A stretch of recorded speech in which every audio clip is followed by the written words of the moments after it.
Well, if you missed the City of Rochester's Roc The Park Music Festival last year, you missed some great local and regional performers. The good news is the festival is back for another summer. Carlton Wilcox is the producer of Roc The Park as well as a musician. He joins us now with Ebony Dukes, event manager. Thanks for coming in today. Thank you for having us. So this is the second year of the festival. Last year you worked with the mayor to make this a reality. What was the idea behind Roc The Park?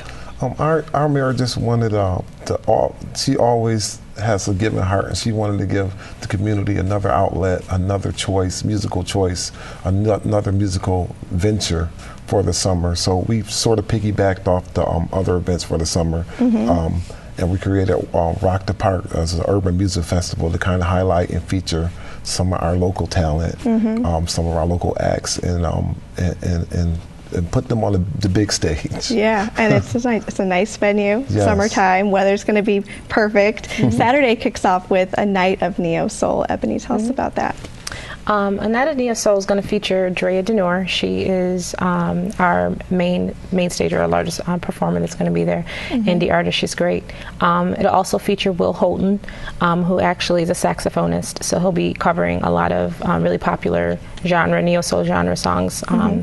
With a saxophone in his band. And then we have local performers, Tamara, as well as exclusively Maisha, Chandra Floyd, and Jasmine Singleton, who will be doing a lot of poetry and things like that, and as well as vocal performances. Okay. So we've got 3 events over 3 days throughout the summer, over a dozen performers. What type of planning goes into something like this?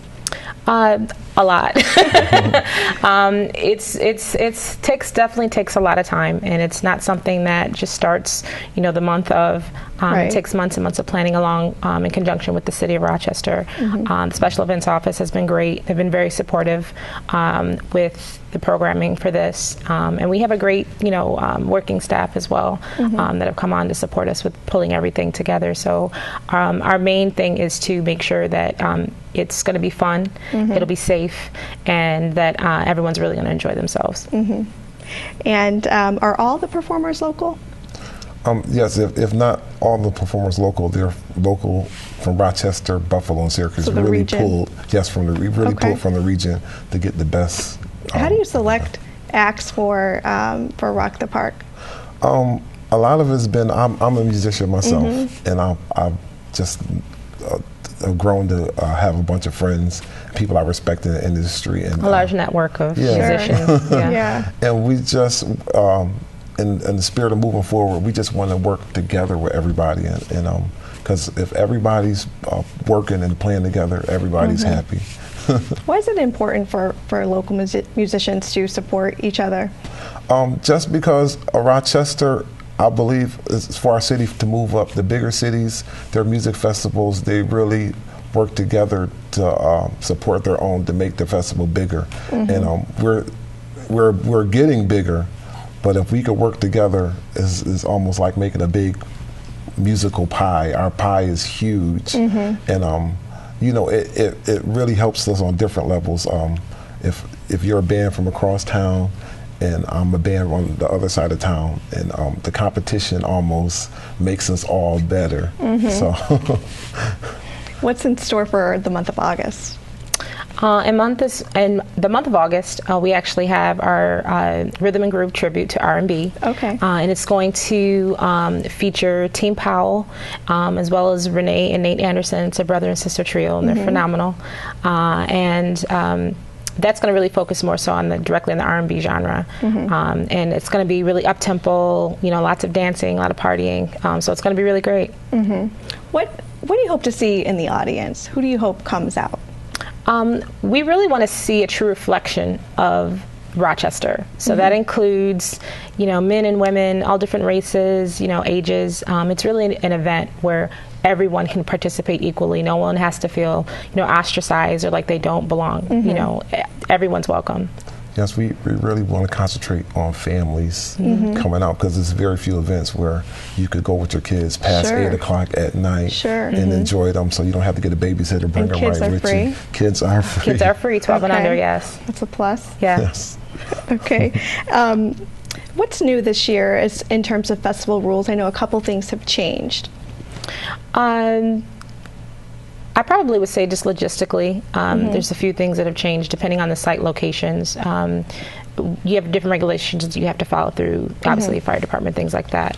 So a lot of promoters are really kind of struggling with, do you want to make your constituents more comfortable, so like for example allowing chairs to come in, or do you want to maximize the amount of people that can come in? So that's been a bit of a change there. So chairs, yes or no? Chairs, they are able to bring chairs to our event, yes. Good to know. They are limited seating in terms of where, but they are welcomed, and we do have some overflow areas as well, but we do offer VIP, which is preferred seating, right near the stage, along with some other additional assets as well. Now, can families bring in a cooler, food, that sort of thing, or is there food on site? No, we do have vendors on site that will be providing food. We have different fun foods, hot dogs, typical vendor foods, and then we also have some specialists to Southern cooking, Caribbean foods, and we are selling alcohol on site as well for adults who are of age, of course. So we definitely want people to partake in that. And this year you're supporting some community organizations. How did that come about? Well, again, our focus is the community, the Rochester community. So although we definitely want to highlight our musicians, we also want to, again, bring the community together. So the two organizations are Rochester Jewels and Rochester Roots. And Rochester Jewels is a mentoring and empowerment program that actually assists girls age 4 through 12 with developing themselves, job readiness, educational assistance, academic assistance, personal, growth, things like that. Rochester Roots is based out of Claire Barton School number 2. And they actually do an urban farming sustainability program. So they're teaching kids how to farm, how to grow their own foods, how to eat healthy, and that food is also, they have a CSA, which basically is almost like a shared cropping thing with the community where folks who don't normally have access to healthy foods at affordable costs, they kind of like buy into that program at a cheaper rate, and they're able to eat vegetables and fruits and things like that. So it's a great program. Carlton, why is supporting community organizations, mentoring groups like that, why is that important as a young artist? Because it allows us a chance to do what we do and reach a broader audience. I believe that everything is kind of connected, so you can't keep the music away from the vendors. You can't keep the vendors away from the music. You can't just stay in your community. You got to reach out to some people that might not get the opportunity or not be in the same circle as you are. Even with the food and the music for this event, most of our vendors are like food trucks that don't really get into the bigger festivals. So we want to, we want them to, as we go up, we want them to come up too. We want to see food trucks, we want to see restaurants. We're all about the community working together to do big things. Do you still have vending space open for the future events? Right now our vending actually is closed because we've kind of reached our capacity. Our biggest thing is with the vendors that we have in, we want to make sure that they're able to be successful. So we do have vendors who have pretty much signed up for the remaining of the summer for the rest of the series. But next year we're always looking for more vendors. So we have our website, www.rockthepark.com. So if anyone is interested, they can always go there for more information, to inquire about next year.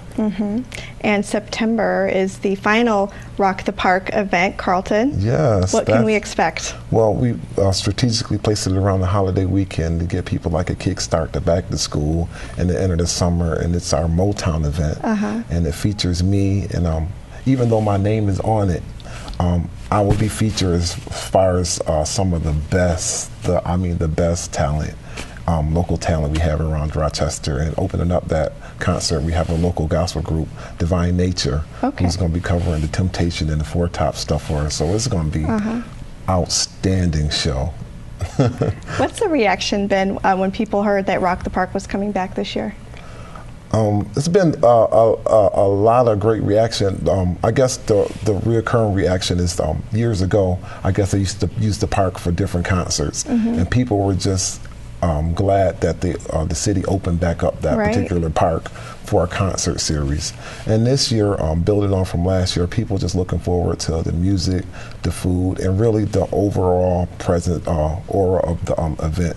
Just sitting down, relaxing, a festival experience, sitting down with your chair, eating some food, having your children next to you, family and friends just getting together to have a really good time. Really a festival, more than a concert, a festival. And why is it important to have this festival downtown in the middle of the city? Well, I think we all know that publicly there's been a lot of talk about bringing a lot of things back to the city because there's been loss of revenue. We want people who live in the city to not necessarily go outside the city to look for recreational things to do. So having that inside the city of in the heart of the city of Rochester is very, very important, obviously for economic reasons. And then just for our community, because not everyone who lives in that community, especially when you're speaking of the urban setting, they don't necessarily have transportation. They might be on public transportation. So it's easier for them to get downtown than it might be to get to, some of the other venues that are outside of the city. Sure. How do you think Rochester compares to other cities in terms of the festivals that we put on? I think we do very well. And a part of being together, like I've attended the Jazz Festival this year, I've been to Party in the Park, and just the overall scape, everything kind of works together. And I think, like somebody just asked me today, like, how can have I been to the Jazz Festival? I was like, yes. I was like, it's like the perfect model for an event because they've been doing it so many years, and it's such a well-run machine. Right, it is. So it's important to support all the festivals in Rochester. I believe the city has done a great job with special events and offering whatever you like to do, whether it's gospel, R&B, it's something for everybody. Well, thank you so much for coming on today. And again, for more information on Roc the Park, you can visit cityofrochester.gov/rockthepark or rockthepark.com. That's ROC the Park. You can also call 311. Thanks for joining us on this edition of CityWise. I'm Tiana Stevens, and we'll see you next week.